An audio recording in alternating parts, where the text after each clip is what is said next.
আজ আর পোশাক বিতর্ক থাক, ঘরে তো আর হ্যাট কোট টাই পরে থাকি না। যেভাবে থাকি স্বাভাবিকভাবে সেভাবেই পাঠ করি। কারোর ভালো লাগে, কারোর মন্দ লাগে, কিছু করার নেই। এভাবেই থাকবো, এভাবেই পড়ব। আজ অনুচ্ছেদের রচনাবলী পর্ব 4। সকাল থেকেই মনটা বড় খারাপ। শুধু আজ সকাল থেকেই বলবো কেন, পরপর কয়েকদিন ধরেই বারুইপুরের ছোট্ট একটা বাচ্চা মেয়েকে কে বা কারা যেন ধরে নিয়ে গিয়ে ভয়াবহভাবে হত্যা করেছে, নির্যাতন করেছে। নেওয়া যাচ্ছে না। আবার সঙ্গে সঙ্গেই জানা গেল আরও কত মানুষ শুধুমাত্র ধর্ষণকারী সন্দেহে একজন মানুষকে পিটিয়ে মেরে ফেলেছে। Mob lynching. আমার এই এতগুলো বছরের জীবনে শুনিনি কখনো। শুনেছি এর আগেও হয়তো পশ্চিমবঙ্গে ঘটেছিল এ ধরনের ঘটনা,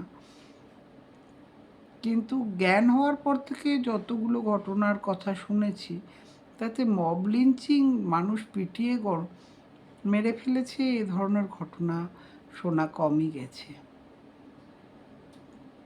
পরে আবার শোনা গেল মানুষটা সম্পূর্ণ নির্দোষী ছিল। আবার শোনা গেল পুলিশে এনকাউন্টারে মারা গেছে আরও একজন। পরপর এতগুলো মৃত্যু নেয়ার মতো মনের অবস্থা নেই। তবু যে রচনাবলী শুরু করেছি তাকে তো আর থামানোর জায়গায় নেই। তাই রচনাবলীর 4র্থ পর্ব শুরু করলাম। দিনটা মেঘলা ছিল, আকাশে রোদ্দুর ছিল না মোটে। মেয়েটা বন্ধুর জন্মদিনে যাচ্ছিল। সিসিটিভি দেখাচ্ছিল তাকে রাস্তা থেকে নিয়ে যাচ্ছে কোনো একজন পুরুষ মানুষ।